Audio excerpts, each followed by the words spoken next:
Hello there, and welcome to the Counselor's Kitchen, where the food is therapy and the kitchen table is safety. We want to have a conversation today, so we've got just the spot for you right here at the kitchen table, where we talk about life and everything it has to offer. So pull up a seat and join the conversation right here at the Counselor's Kitchen table. Good morning, good afternoon, good evening, whatever time you're listening. It's another episode of the Counselor's Kitchen Table podcast.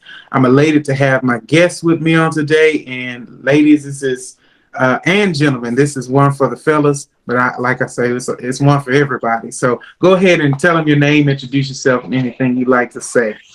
What's going on, listeners? My name is DeMarr D Wright. I'm an actor, comedian, social media influencer, and all that jazz. And I'm very grateful to be a part of this podcast. Thank you very much, D. Absolutely. I'm so glad you accepted the invitation, and we connected via TikTok. His TikToks are amazing, funny. The commentary, everything is great. So make sure y'all check that out. But yeah, and you just never know who you're coming across. So I'm grateful that we crossed paths. Good brother here, good dude, and we're going to jump right into it. So today we're going to start with our word of the day, and that word is attachment.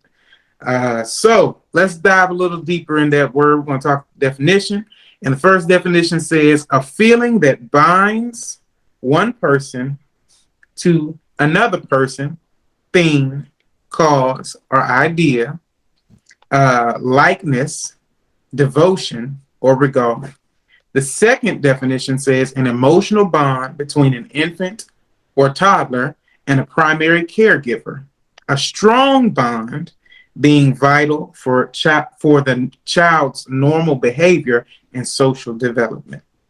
The third definition says an enduring emotional bond that develops between one adult and another adult in an intimate relationship.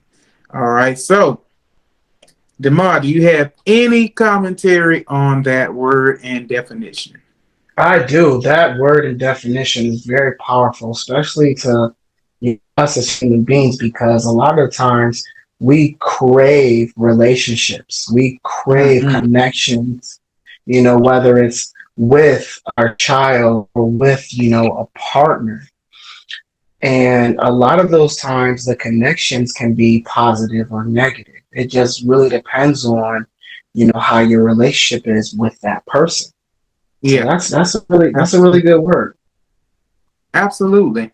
Yeah, I think that one of the let's say part of the definitions that stick out to me are 2 and 3. Like one kind of gives a generalization, but as it pertains to your story that we're going to dive in a little deeper to, and like I say, even within my own experiences, those second 2 definitions that talk about the bond between intimate consenting adults, right? And then the other one talks about a bond that develops between a toddler or an infant with their primary caregiver. Both of those things kind of have a cause and effect, right? The bond that you may have with your consenting adult, right, may bring about a child, and that child then has an opportunity to have a bond, right, with you. So it's called an oops baby. Funny. Yes, it's funny, but that word attachment, it really makes one think about how there are some, actions or effects, right, that come with attachments. And truthfully and rightfully so, the first definition, like I say, is an overall thing, but it talks about a feeling that binds, right? That word binds literally means ties or tied together, right? I mean, that's why they have bondage, right?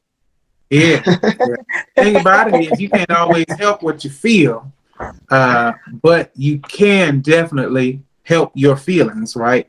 One of the things that I've learned over the years is there's such things called EQ, emotional intelligence, and that emotional intelligence is just as important as your intellectual intelligence, right? Your ideal intelligence. So we definitely, attachment is a great word all the way around. Any piggyback on that? Any other thoughts on that word or those definitions? Yeah, no, attachment. So, ooh, the intimate bonds between two consenting adults. Those attach. It's like we always say. Every person you meet or you have that sexual attraction with, you always leave a little piece of yourself behind. Right. And depending on the person that you leave that little bit of your soul to, they will Mm-hmm. carry that with them for the rest of your life, and vice versa. So you'll probably be bringing things with you into your next relationship that was in your previous relationship, and it could mess things up. Um, Yeah. and a lot of the times, us as men, when we look at attraction, the first thing we think about is the physical attraction. A lot of Mm-hmm. times, we don't really look at the mental attractions. And that's Mm-hmm. something that I feel should be the first thing we look at when we first meet a woman, because women are beautiful. So you'll always find a woman that is physically attractive. But what you really need to do is you really need to sit down, take the time to get to know her, see where her mental state Mm-hmm. is. And the mental state, if her mental state is at that point where it's like, yeah, I can really see myself with this woman, then you can get, physically and sexually attracted to the person. But if their mental state isn't at the point where you feel like you're comfortable with, then it's really not worth it. I can say for myself that was one of my big issues, and I was just talking about this. Whenever I used to meet a young woman, the first thing I would do is look at their body, look at their features, and Mm-hmm. I would instantly get attracted to their features. And I would go on a date with them, and my mind state is, okay, I have to wine and dine them, impress them to get them in the bed, you know, Yeah. not thinking that, maybe I should take the time out to get to know this woman, to talk to this woman, to see where her mind frame is. And if her mind frame is not at a comfortable spot for me, if I feel like, yo, this chick is crazy, like, she got Yeah. 12 baby daddies, how does that happen? That Right. should be red flags, like recognizing red flags. So Mm-hmm. yeah, attraction can go both ways. It can be Right. physical, mental, but we should definitely prioritize what we are attracted to first. Absolutely. I like that you said that. And one of the things that I kind of picture in what you're saying is, does the attraction cost more than the attachment, or does the Mm, attachment cost more than the attraction, right? Thinking hmm if we ever get to that headspace, especially as men, because it's easy as a man with eyes. Okay, I got four. All right. Hello. As a man with eyes, okay, it's easy to look at that thing and be attracted, but we don't ever think about the attachment that comes along with that. And hmm oftentimes it's because it costs, finding out what a person's mental and emotional state is time consuming, because everybody's going to lie Yes. first. Everybody's going to put their hmm best foot forward, as they say. Everybody's going to put that mask on, make it look real Yep. good for you. Wolf in sheep clothing. Yes, at first. And it's hmm not until you start to invest other things that you start to figure out who a person really is and where their mental and emotional state is and things like that. I've always had a great privilege of some type of discernment. It's very easy for me to look at people, talk to people, hold a conversation with a person, and figure them out. But that's not easy for everybody. And so for us as men, it's really, really worth us investing some time into figuring out that what that attachment is going to cost us based off of hmm the attraction that we have, right? If we find out or figure out that we're attracted to someone, we have to figure out once that person latches on to me, because there's going to be, like you said, a piece of them exchanged at some point. Once that person is attached to me, what is this going to cost me? And I Exactly. think as men start asking ourselves that question, we might leave hmm a lot more of these women alone than what we choose, Exactly. and Because vice the versa. way I see it, D, It works both ways. yeah, the way I see it is we don't want to take the time to get to Mm-hmm. know a woman's mental state, because we already, a lot of times when us men, when we meet a woman, automatically we already know what our intentions is with her. And like you said, we don't reveal those intentions fully. But women Mm-hmm. nowadays, they want us to be honest. They want us to tell us what it is up front, Mm-hmm. and Yeah. sometimes you'll find a woman and it's like, okay, cool, I'm with that. That's what I want too. But a lot of times you'll find girls that'll say, oh yeah, I'm with that as well, but have an underlying plot that's going on. You Mm-hmm. know, when I was going through couples counseling, it's called the rule of three. Mm-hmm. So when you first meet a person of interest, you want to take at least 3 that person. And after those 3 months of getting to know that person, then you get to decide what type of relationship or what type of attachment you want with that person. Do you want just a friendship attachment, or do you Mm-hmm. just want a physical attachment? And a lot of the times you will actually say, after getting to know someone pretty good, like 3 months is a really good time. But in all actuality, you'll know whether you want to be with that person within the first 3 weeks. But you Yeah. have to be able to determine if it's just lust or Mm-hmm. if it's just actual love. Yeah. Yeah, I say take the latter. Go the 3 months. Because Mm-hmm. if you can wait 3 months for a physical attraction with a person, I feel like relationships like that will last a lot longer. Mm-hmm. Because a lot of the times relationships only last 3 months. Mm-hmm. Yeah. Especially when you dive deep into it, when you just trying to when you just trying to put her on your back and practice Yeah. wrestling moves like WWE, that All right. that type of fire, that type of spark doesn't last long. And sometimes it does. It really does. It really does depend on the people. But if you want an actual passionate relationship with a partner, a friend, someone that you've known for a while, you might want to do the rule of three. And then after 3 months, you do another 3 months. And then again, so on and so forth until you're at the point where you feel like you can get into marriage and you can get into having kids. Because what you don't want to do is you don't want to move too fast. And now Mm-hmm. you end up having kids by the wrong person. Yes, gotcha. Okay. Well, with that being said, we're going to get started into our food for thought moment. This is the moment where you, DeMarr, is going to share your story with us, and we'll go through that journey with you. And before we get into the meat of the story, I just want to backtrack for a second. So you did say that you were an actor, comedian, influencer, and things like that. How did you get started in your career? Tell us a little bit So about that.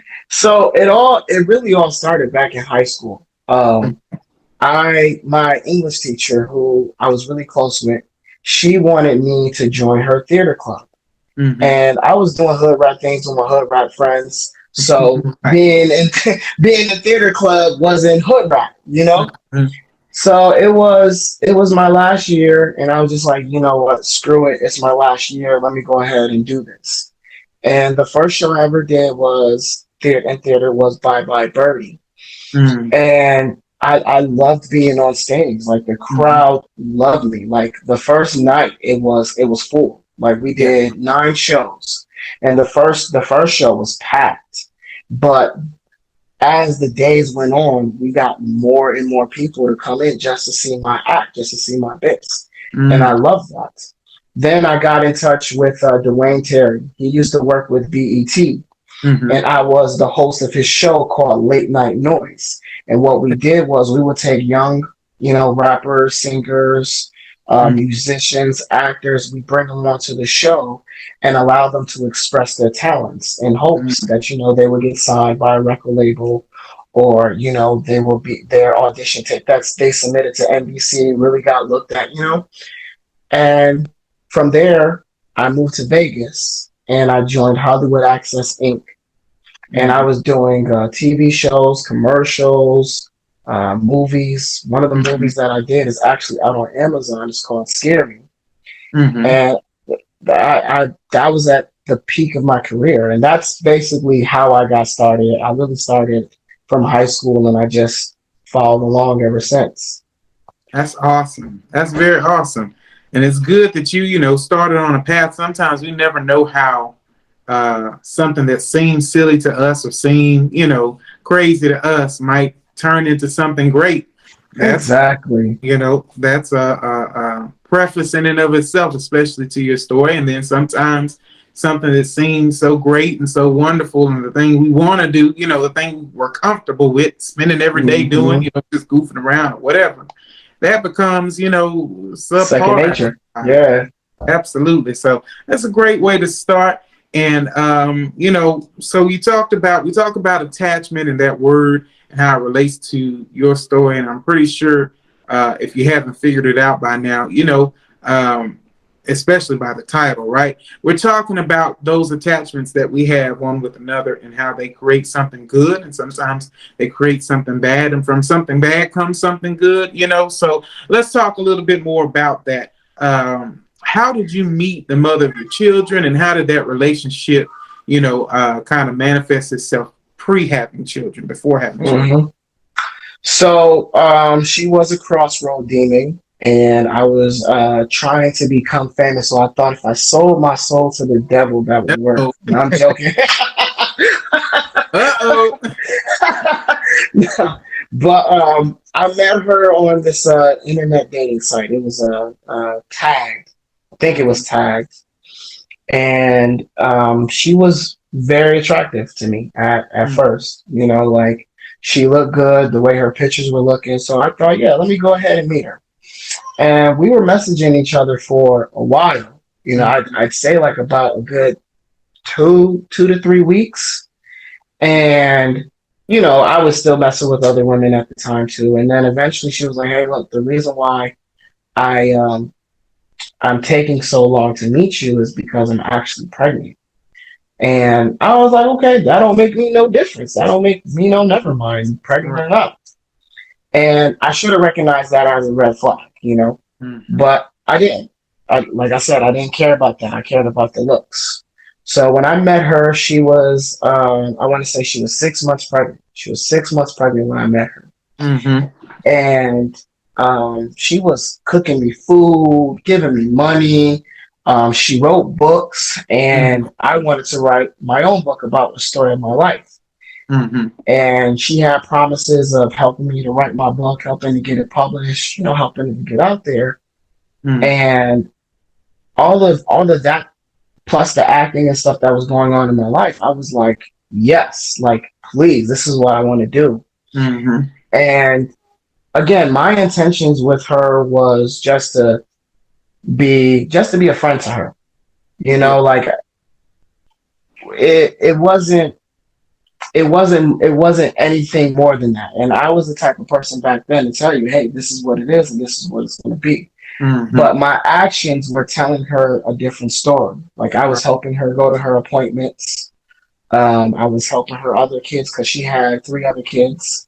I was helping her kids, to and from school.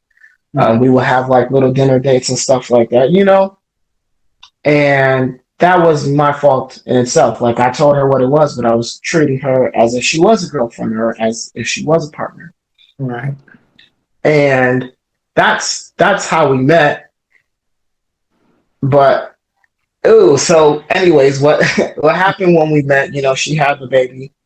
And because I was such a big help and impact on her life, she named her son after me.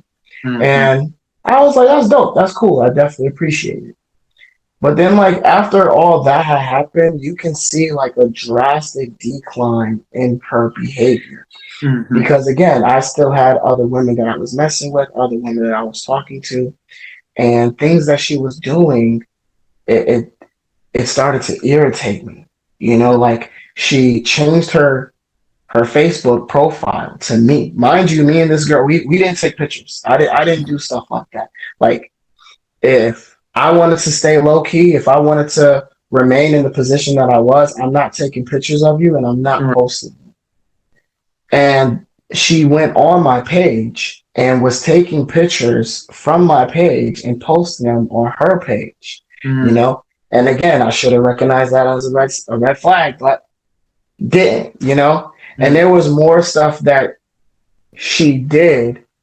And then it just got to a point where I still, like, by the time I recognized that this woman was unstable, it was already too late. She was already pregnant.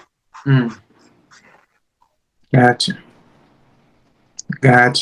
Okay. So there was a kind of a build up there, and granted, I appreciate you for your acknowledging your transparency, and you recognizing in hindsight that there were some errors that you may have made in the lead on, right, or the lead up, Mm-hmm. because we have to understand that actions will always speak louder than Speak louder than words. Yep. ability we have to have as men, that if we say something, we have to make sure that our actions correspond with what we say, because women are emotionally driven. And so once they see an action, right, Correct. connect to it emotionally, they attach to it emotionally, right, then it becomes something different for them.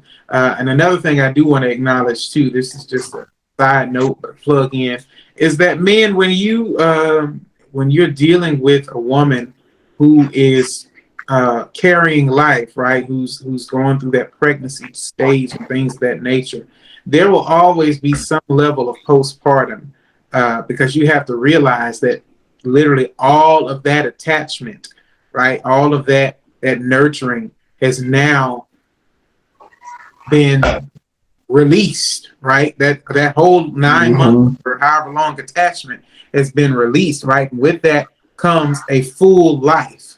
So because with that comes a full life, right? That life has been created inside of her, and then that life is also being pulled from her. So there's always Mm-hmm. be some type of postpartum. So I just wanted to plug that in as a commercial to say, men, if you're dealing with a woman, if you're with a woman, if you have a wife, you have a girlfriend or whatever, and she's pregnant or just had your child, understand that there's a whole life that was created, and that whole life had to come through her and from her. So majority of her life is now invested in that life, and it's going Mm-hmm. to take a while for her to be built back up emotionally, mentally, spiritually, physically, all these different things, right? But I said all that to say this. Things change after a woman has Yes. children. Things change after two consenting adults that are attached to one another and love each other and all that kind of stuff have a child. Things change, and it doesn't always change for the better. Doesn't mean it's going to change for the worse, but it doesn't always change for the better, and you have to be open and honest and transparent about those type of things. So my next Mm-hmm. question is: after having children, or after having a child, what shifted in your life as a man, and what effects did it have on your goals? So when my girls were born, like I instantly fell in love with them. Mm. Instantly. I grew up without my biological father. I didn't meet my biological father till I was 13, 14 years old.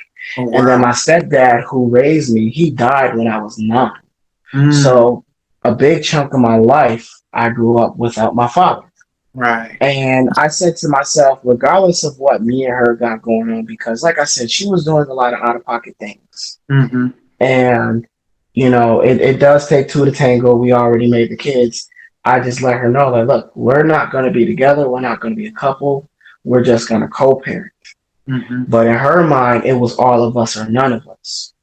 So it was a fight. It was a fight trying to get visitation. It was a fight, trying to see my kids because I didn't want her. She didn't want me to be in the kids' life. And I Mm-hmm. found that to be very extremely jealous. I found that to be very petty. And I also found that to be unethical. Because if I'm here and I want to help you raise these kids, you should take the help.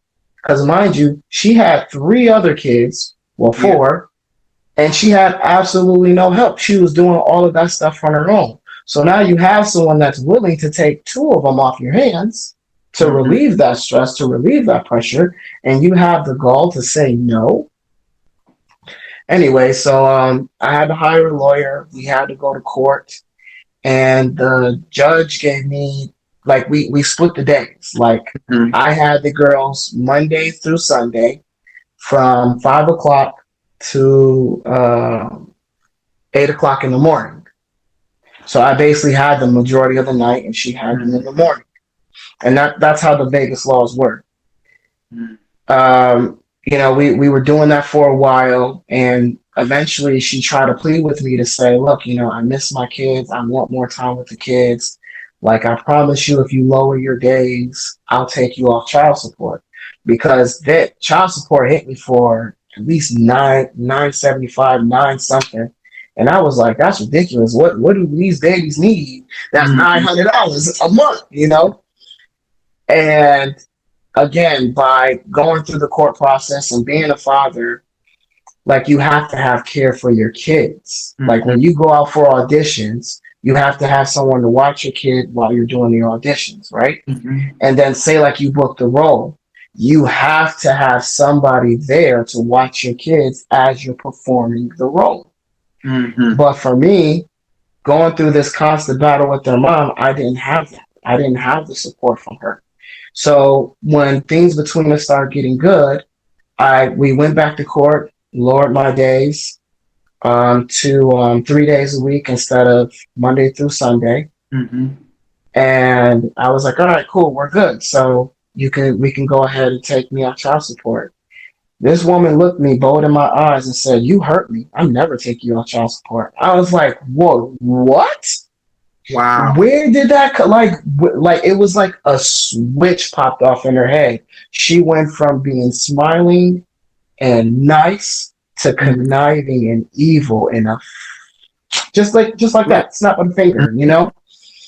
And so now I'm like, that's crazy. That's bull. And it's like I was the one that went to court to lower my days. So trying to go back to court, mind you, after we just did all these court processes, right, I had little to no money. So now I have to stack my paper up.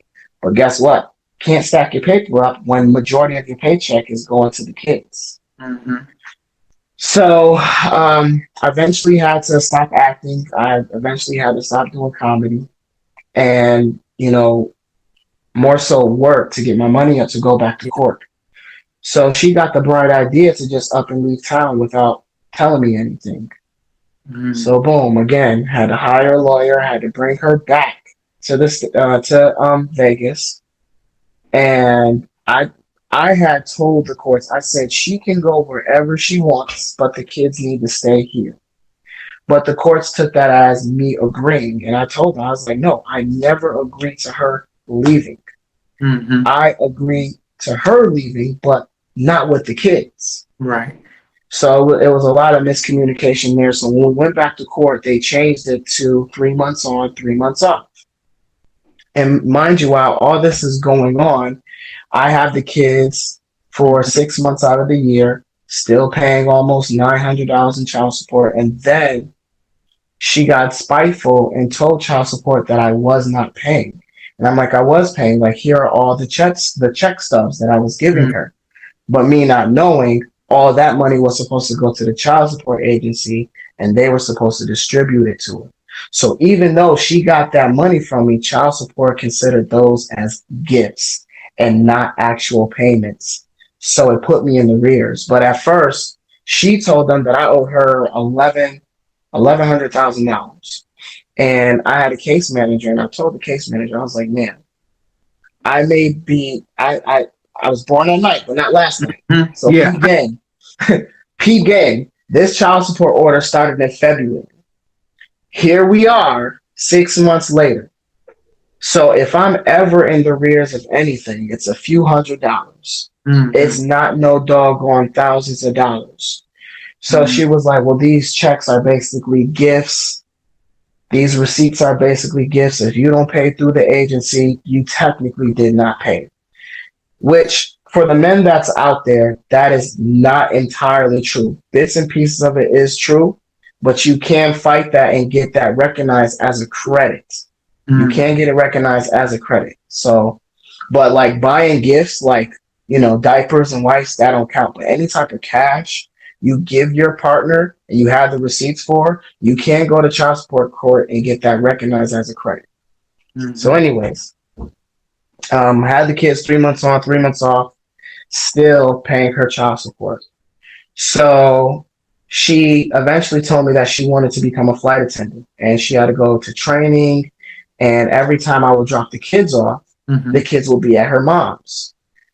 So I told her, instead of the kids being with your mom, you can leave the kids with me and go to your flight attendant school. By this time, the child support got fixed, and the state had to pay me money from all the money I was giving them from the the last child support agent because she didn't do her job. And technically, you can sue the child support agent for not doing their job correctly because, again, Mm. by her not doing her due diligence and looking at all the documentations that myself and the courts provided, Mm-hmm. she just basically committed fraud on me. So I Mm. technically could have sued her, but I didn't feel like doing any of that because my new agent was like, look, we can either let bygones be bygones or I can send you a check. And again, at the time I was young. I didn't care about what was right, what was wrong. I didn't care about justice. I didn't care about this Right. person who wronged me to get justice delivered onto them. I Mm-hmm. heard check and I heard $1,400. I was like, cool, send me the check. And then the rest of the money that I sent, it went to arrears. So my child support went from 900 to 272 to 200. And Mm. I was cool with that. But again, so mom said that she wanted to become a flight attendant and the kids were going to be with her mom. Mm-hmm. I said, look, you can still take the child support. It's only 200. Just let me have the kids. Mm-hmm. She was like, okay, that works. I'll give you the kids. And whenever I have to take flights or do whatever, I'll just leave the kids with you. I was like, okay, cool, fine. So I had the girls, and at this time I was married, So me and my wife, we were raising the kids. We were putting them in daycare, and I was still sending mom child support, whatever the case may be. So now it's the time for the kids to go to school.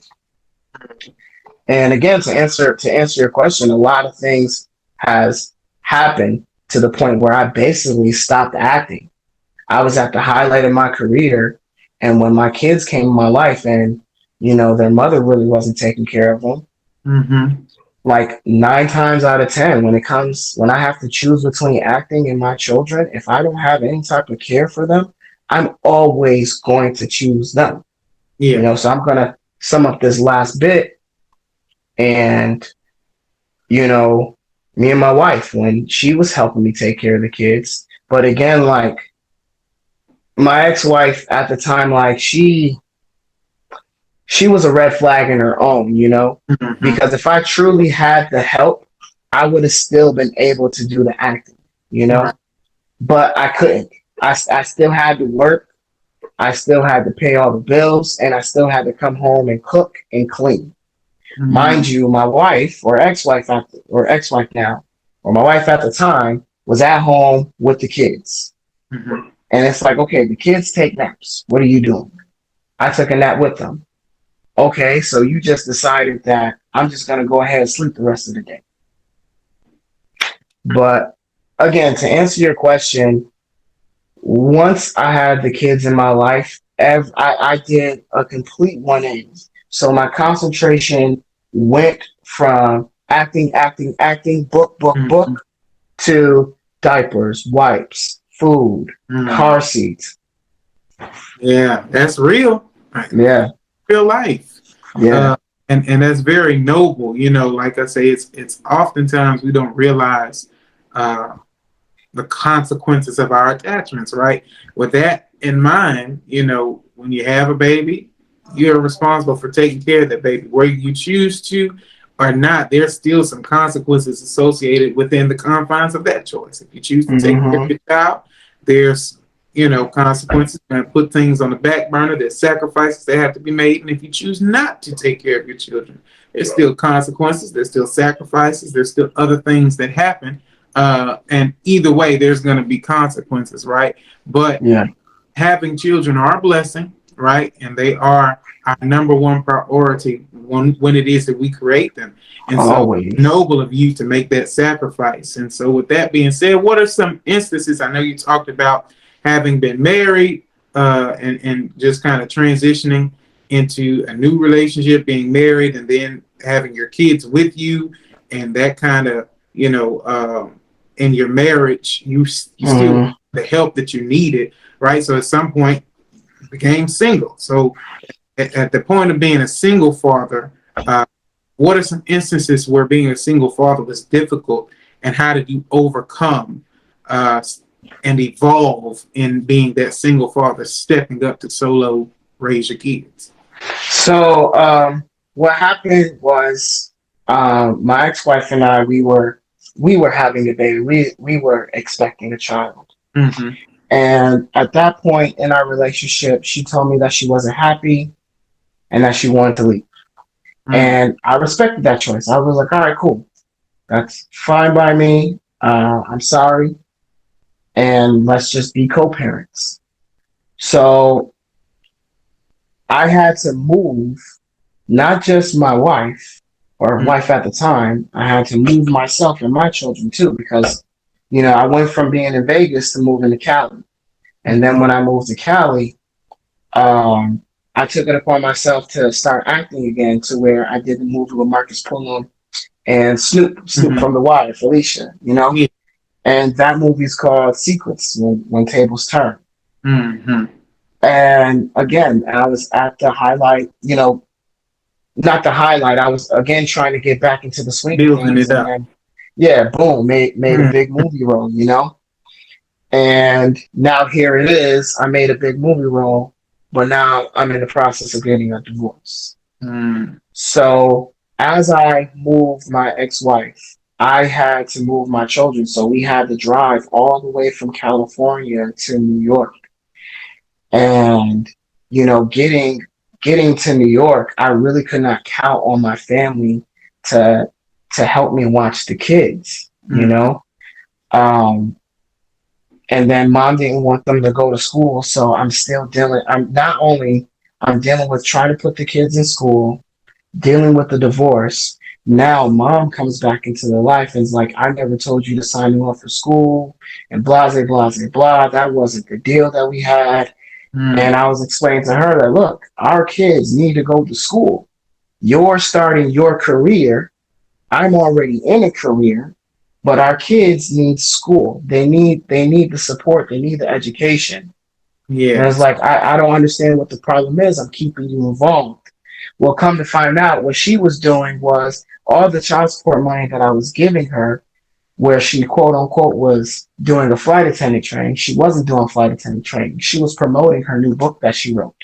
So that Mm-hmm. entire time she was going across the United States promoting her book. Wow. Then once I told her I had signed the kids up for school so they can go to school, that's when she was like, absolutely not. I don't know what her thought process was, like why she didn't think me starting them in school wasn't okay. But it's like, bro, like you're literally living your best life, Yeah, living it up. living your best life, and now you're coming down on me because I'm being the responsible parent.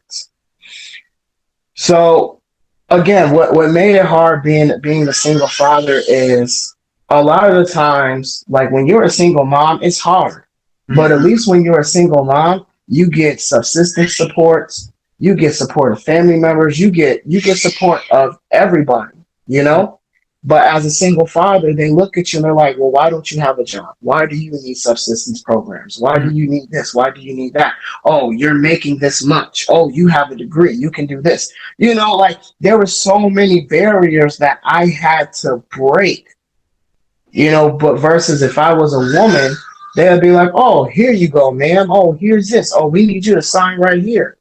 And that's a big stigma that we have in our society. Single fathers really do not get the recognition that they deserve. Very true. So what I had to do was I had to change my game plan. You Mm-hmm. know, I invested in people that I can trust. I had some of my friends come to my part of New York to watch my kids for me, days that they didn't have to work. And once I enrolled them in school, they were in school from 8 o'clock in the morning to 3 o'clock in the afternoon. I would work from 9 to 2. It was perfect. It Mm-hmm. was perfect. And if I had to work on the weekends, my friends would come down and watch the kids for me. So I had to change my game plan up, and what actually helped me was writing a list of things to do. And what I am now doing, or I'm going to start doing, is setting reminders on my phone, because me being a social media influencer now, my last video got 55K. You know, and the video before that was 40 and 30. I'm blowing up, so I'm constantly on my phone to the point where I forget about my chores and stuff at home. So what I'm doing now is setting reminders on my phone, at least an hour and a half before it's time for me to complete that chore. But again, to answer your question, I had to enlist in the support of other people and fight to break these barriers so my children could get the education and the support that they needed. Yes, absolutely. And I like what you said. You've given two real good practical tips as far as setting reminders, right? And then enlisting help and having a game plan. So many times, we get overwhelmed in life. Typically, we don't have a plan. We don't have a plan in place, right? And there's this thing about life that we have to learn how to balance things. Because oftentimes people say, oh, well, you can put plans in place and then they don't work out. But if you never had a plan in the first place, you didn't know what structurally could be, right? You're just went, just thinking, well, this will come or that'll come. And no, things don't happen like that in life. Life is not as magical as movies and TV shows make it seem, right? That's not.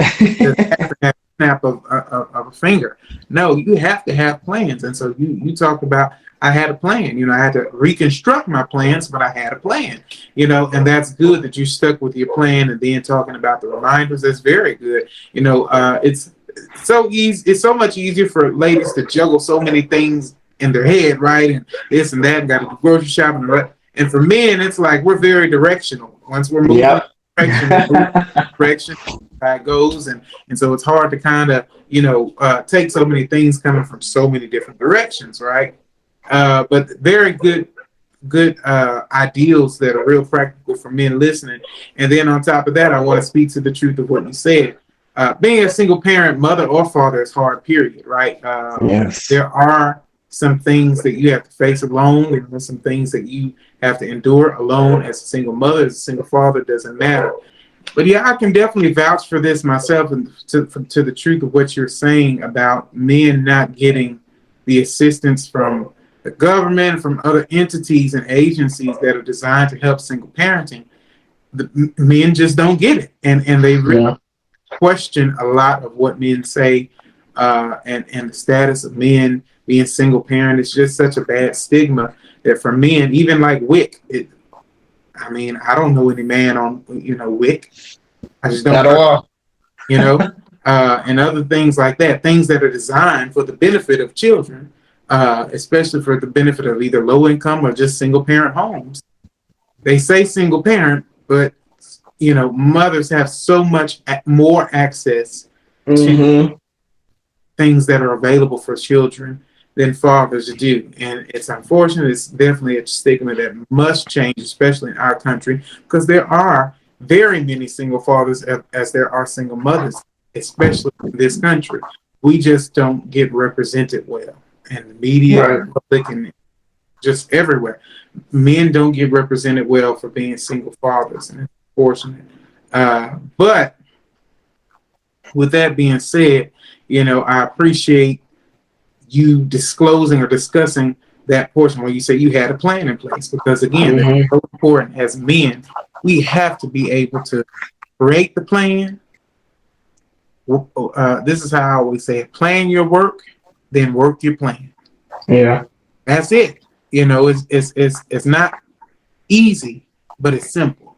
Also, I would like to add that we need to start educating ourselves on the laws that they have in place, the laws and amendments.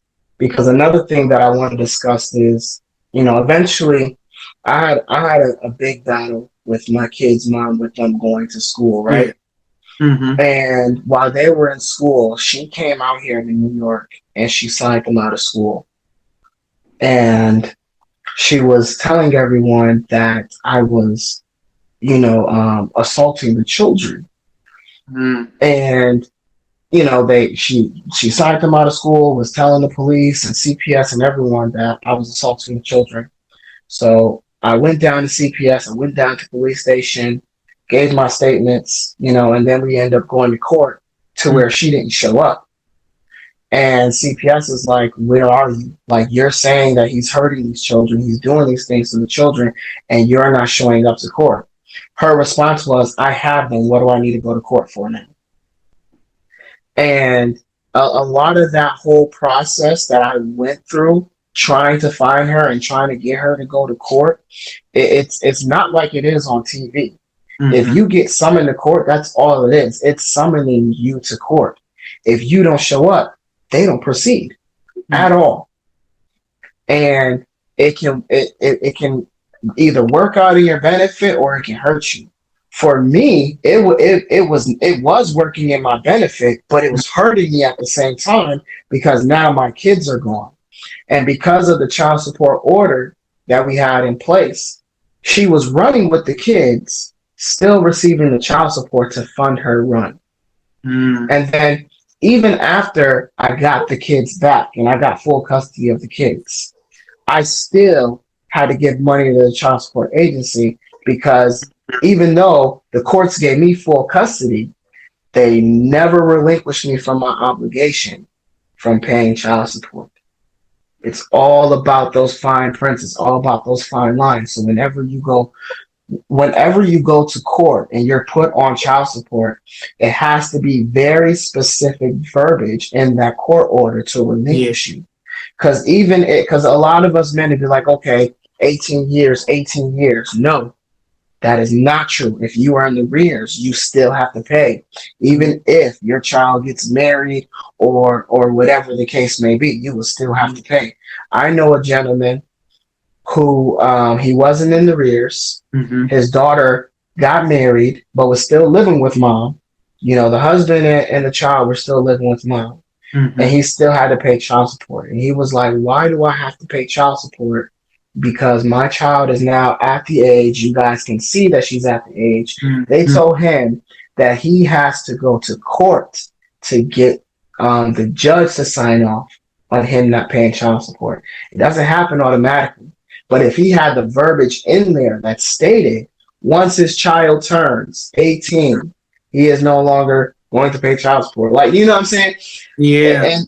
And even like in my situation, what should have been in there is if the kids are with father needs credit for child support or whatever the case may be, you just have to educate yourself on these laws that they have when it comes to child support, because they'll put you on child support and they'll never tell you what you have to do or what you have to put in there to exonerate yourself or to release yourself from the obligation of paying.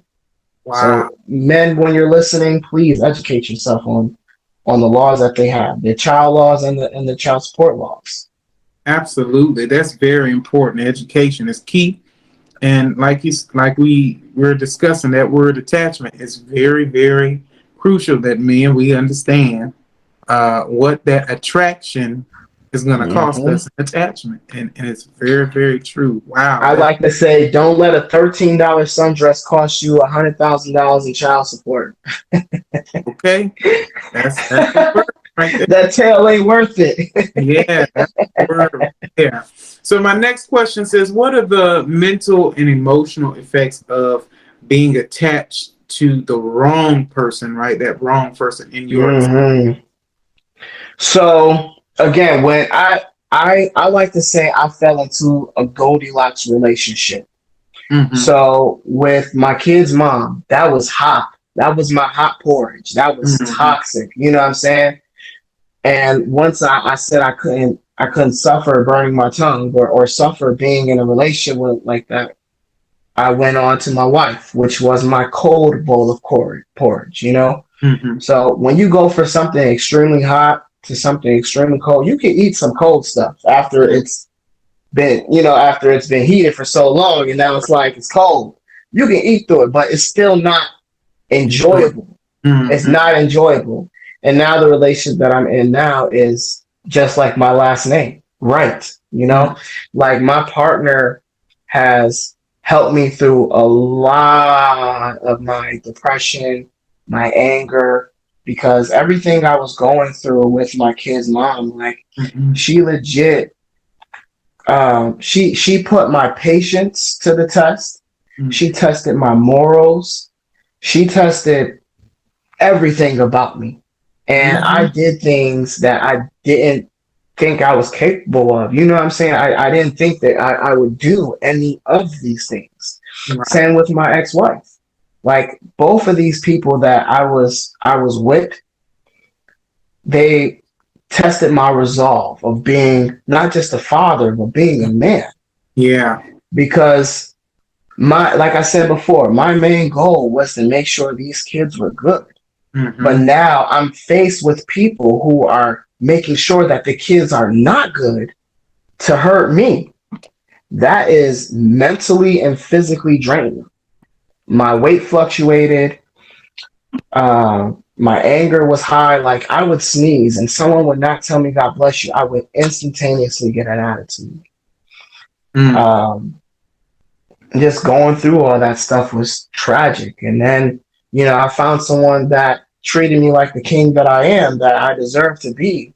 And Yeah. because I was still holding on to a lot of that stuff that I was going through with these, two particular individuals, I was treating my just right porridge like caca. Mm. I wasn't treating her right. I wasn't treating her like the queen that she is. Mm-hmm. And it took a lot of soul searching, and it took me to sit down with myself to see, like, what am I doing wrong? Why am I doing it wrong? To become a better person, not just, for my new partner now, but for my kids and for myself. Because if me and my new partner don't work out, I always say I'm just going to be single for the rest of my life, and if I want some physical attachment, I'd rather pay for it. You know, Right. you know. But yeah, I went through the ringer. I definitely went through the ringer, but Mm. eventually I became better. Eventually I became smarter. I became wiser, Yes. and I'm all a better man for it. Because the thing about it is, God will never give you anything that you can't handle. Mm. And all the hurdles that I went through, all the holes that I fell in, I jumped over and I crawled out. And now it's my turn to tell my story as a testimony, so that if there's other people out there that are dealing with the same thing that I dealt with, hopefully the information that I have can help them. And that's how all of this really taught me to be a better person.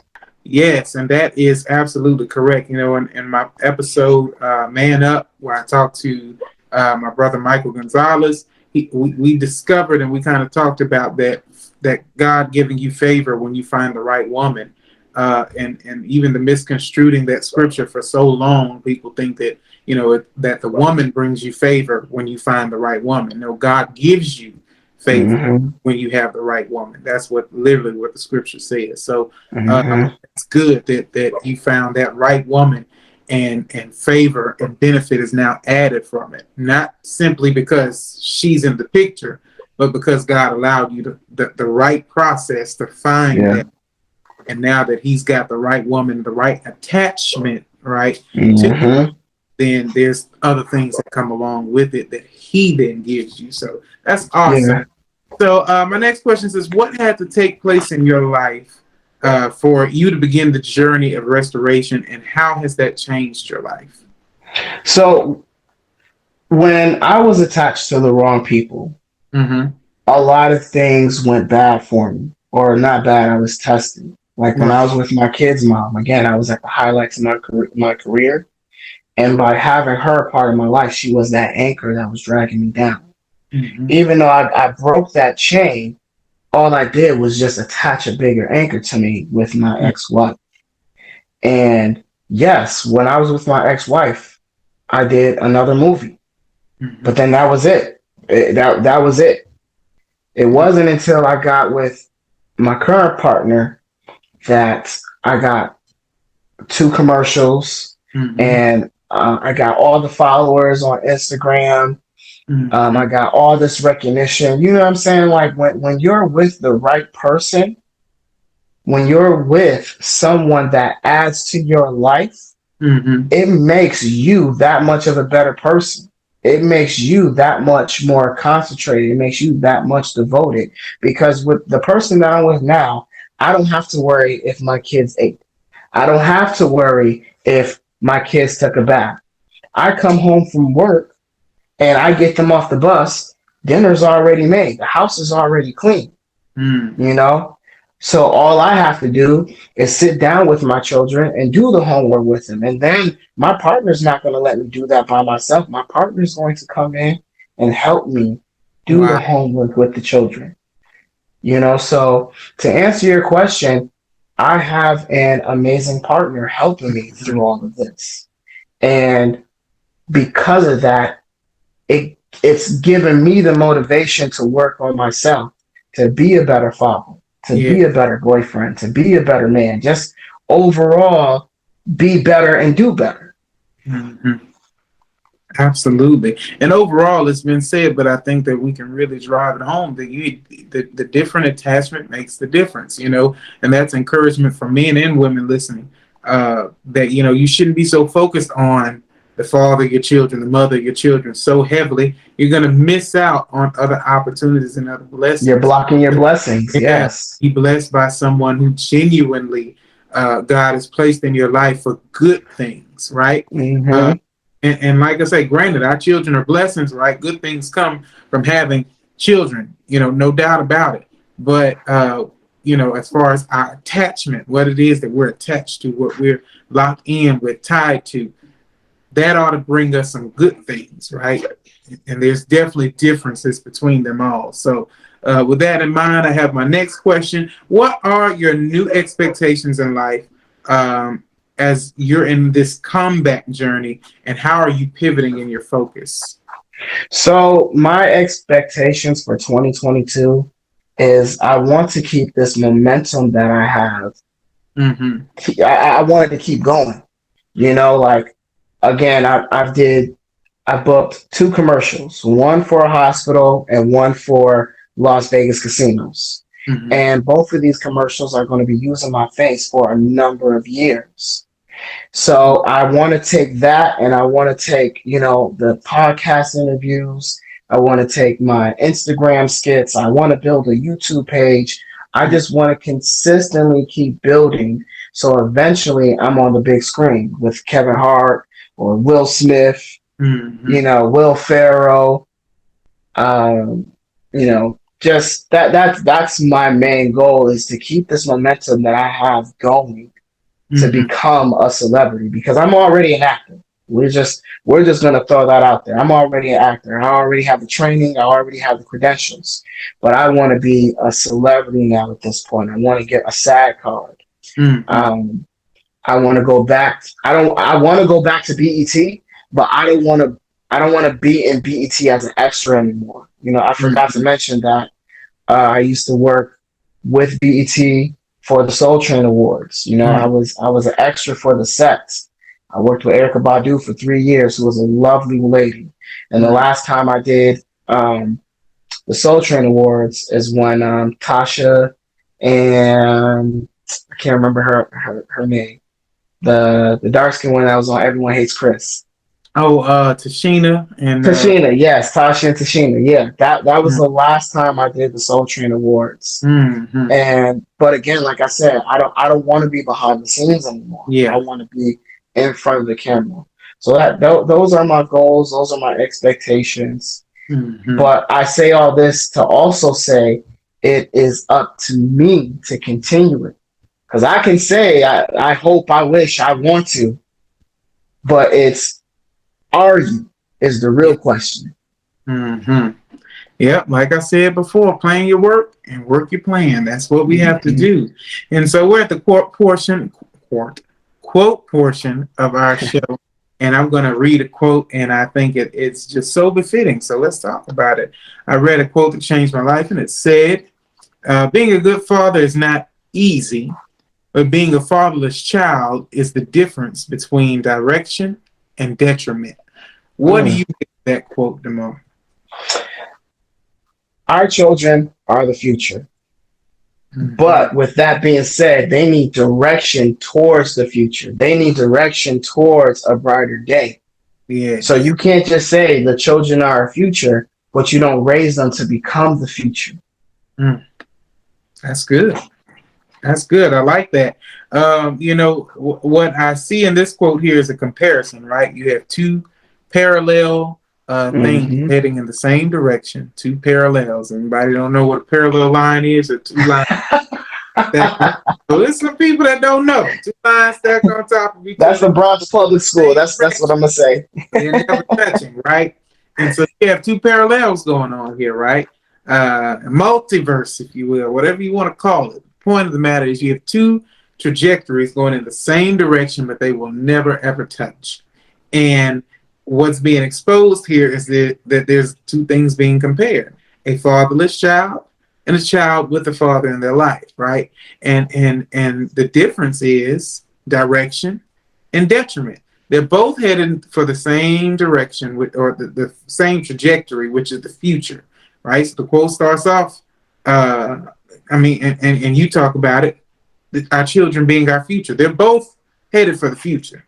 But with the father, you have direction, meaning there's training, there's direction, there's a layout involved, there's a plan involved, right? There's information involved, there's affirmation, all these different things involved that should be involved when daddy is present. But without daddy, there's detriment, meaning the future is still the ultimate place we're heading, but in the fashion that we had makes the difference. The detriment, Right. meaning there's going to be some destruction, there's going to be some pity, there's going to be some doubt, there's going to be some Yeah. anxiousness. A lot of different things come along with the detriment, and it's really, really worth swallowing the pill, right? As a Right. man and as men listening, that if we're not there, then what in the world is going to happen?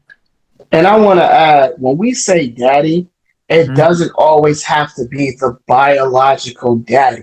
Absolutely. So I wanna say this to some of our young women out there, and some of our older women out there.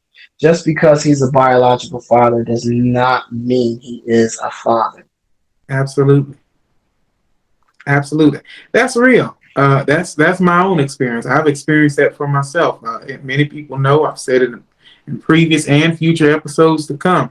I was involved with a woman with a child, and I really, really, I like the way I say it, the way I described it. I was pouring love into that child since he was 4 months old. At the demise of our relationship, it's very detrimental, Mm. especially when you can no longer be involved, and there's legally nothing you can do to be involved. It's just like, what do you do? But the thing about it is that every opportunity you have to love a child in the right way, that makes you an instrument of use. That makes you of use, right? Everything you can pour into children, no matter if they're yours or not, that makes you useful. That makes you important. And so I just thank God for the part of the journey that I was able to influence. And if it's God's will for me to continue to influence his life, he'll make that happen. But at the end of the day, just like you said, having a baby does not make you a father. Having a baby does not make you a mother. There are much more things that are required in the attachment, because that's part of that definition, right? An infant attaching to a caregiver. It didn't say a father or a mother. It said a caregiver, somebody who loves. Amen. Without condition. That's a caregiver, in my opinion. So with that being said, just as what you said, it doesn't matter if they're biologically yours or not. You have an opportunity to love on a child and be of influence and give direction instead of cause detriment, then you're a daddy, you're a mother. Boom, there it is.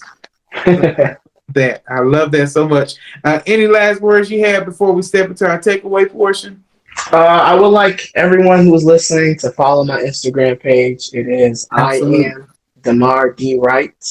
And on there you can find my TikTok, and the YouTube series is coming soon.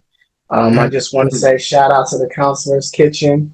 I really do appreciate you for allowing me to tell my story, and hopefully I can come back for another episode. Yes, absolutely. Many more to come. Hopefully I'll be interviewing you about that next movie instead. Yeah. I'm ready for it. I'm so ready for it, man. Yeah. I so appreciate just your sacrifice and being a father, understanding that yes, I have some things that I want to do. Yes, I have some goals that I want to reach, But in this moment, I have kids that are dependent on me, so it's not about me. Let me cut this out. Let me cut that out. And I have all the time in the world to pursue it once I get a plan in place. That's really important and noble, and I appreciate that from you. So at this point of the show, we are in our takeaway portion. That is where you give the listener a challenge, a direction, something that they can do practically for the next 7 days and beyond if they so choose. But something you have to take away for men or women listening. So as parents, we do not spend time with our kids. And what I mean by that is we're so bound to work and cleaning the house and, disciplining our children or educating our children. We do not take the time out to have fun with our children. And I'm only saying this because I am also at fault for this as well. So what I would like to challenge all parents out there to do for the next 7 days, spend 2 hours with your kids. Me, I do family movie night with my kids every Friday, depending on their behavior. And what I do is after dinner, we all pick a movie, or everyone picks a movie one by one instead of just collectively pick one movie. We have popcorn, we have chips, we have candy, soda, whatever, and we watch a movie. But what I want to challenge everyone to do, including myself, is for the next 7 days, let's sit down and spend 2 hours with our children without yelling, without the discipline, but always educate. Absolutely. That is so noble and so practical, which is exactly what's needed. Directional, right?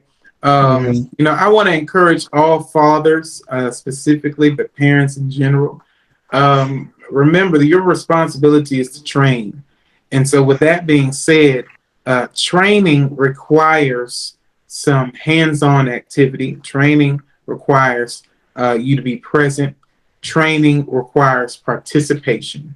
And so I want to encourage all of our fathers that if you can get involved in any way, shape, or form to make an impact, to have an influence, so that you can kind of have control over some of those detrimental situations of our absences as fathers, right? Definitely do that. Whatever it is, assess how it is that you can be involved in your child's life. Not just paying child support, not I send my money every month, not I pick them up one weekend out of the month, no. How can I be involved? Talk to your children. If, let's say, your little Johnny is trying out for soccer, right, and they need practice kicking the ball, doing the long kick, that's an element that you can be involved. Then you now have an opportunity to take them to the park, get a soccer ball, and y'all just go kick the ball, like you say, for that hour, that 2 hours, 30 minutes, whatever it is. And whether it's I'm going to research, I don't know how to do the long kick. I ain't never played no soccer. Let me see how Beckham do it. Let me see his footwork. You understand what I'm saying? And then now I have an opportunity to be involved in Junior's life to help him get through something, to accomplish a goal, to participate, right? So that he feels like he was adequately trained to do whatever the task is at hand. That is something I'm challenging all fathers specifically, but parents in general listening. Get involved in the training of your children. Not just expecting them to figure it out, not just expecting them to get it right. And part of training is knowing that you are the demonstrator.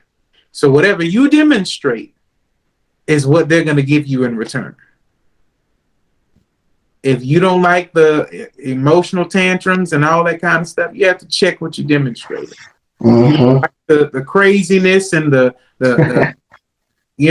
screaming, you got to check what you're demonstrating. If you're talking back, you have to check what you're demonstrating, especially if you're with your significant other and they see you display that kind of behavior toward your own woman, that you're talking back and belittling. Kids definitely copy us. Whatever you're demonstrating, they're going to give it back to you. So keep that in the back of your mind, but in the forefront of your mind, think about how you can be involved in the training of your children. That's a hands-on thing that does not require you to be laying hands all the time. What it requires is for you to be invested. So that's my takeaway for the men listening and the parents in general. And so, like I say, any last words? I know you talked about your Instagram and things like that. All of those will be linked in the description of this video podcast. But any other things that you want to talk about, any things, projects, anything you're working on, anything you're looking to do? No, I talk too much. Okay. You know, sometimes sometimes I hate the sound of my own voice. You know? I understand. You know, I get told all the time that my voice is so soothing, and I just be like, I don't even like listening to myself. I understand that. Well, DeMarr, it was a complete pleasure. Once again, thank you so much for coming on the Counselor's Kitchen Table podcast. And we are going to see you on that big screen, so keep working at it, my friend. Thank you. You got supporters and fans behind you. We riding with you. So you have a blessed one. And I tell you all at the end of every podcast, go and be great because you can. You can do all things through Christ who strengthens you. So make sure whatever you want to do, go do it. It's that simple. You just plan your work and work your plan, as we've stated. So, and I hope this is a blessing to everyone. We are closer and closer to wrapping up season 2 and closer toward premiering season 3. So I'm so excited for this. And like I say, everything's going to work out. So salutations, peace, love, and blessings. Y'all have a beautiful, beautiful day. Goodbye.